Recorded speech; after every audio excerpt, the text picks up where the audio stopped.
Célébré au Palais Brongniart à Paris le 6 février dernier, les trophées du film français récompensaient les leaders du box-office et des audiences et ont, une nouvelle fois, attiré le meilleur du cinéma tricolore. Parmi les personnalités qui étaient présentes à la remise des prix, les acteurs Arnaud Ducret, Flore Père, Armel Deutsch, Nicolas Duvauchel, Anne Leni, Lucien Jean-Baptiste, Philippe Lachaud ou encore la célèbre Agnès Varda.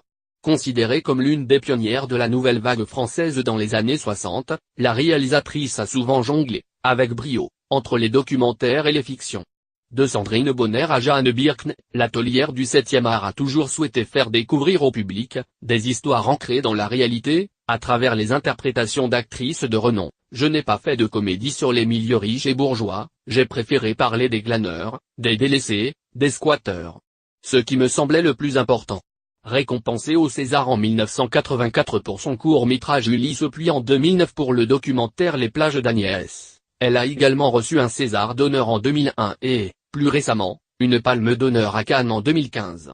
Une carrière exceptionnelle que l'octogénaire continue de façonner à son image, singulière. Mais c'est également la personnalité 2018 que le tout Hollywood gardera en mémoire après le déjeuner officiel des Oscars le 5 février dernier.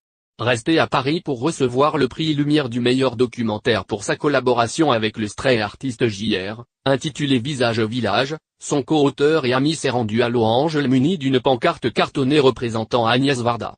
Une séquence aussi amusante qu'insolite pour ce duo hors norme, en liste pour décrocher la statuette dorée. Il a fait une petite Agnès grandeur nature et il m'a promené partout.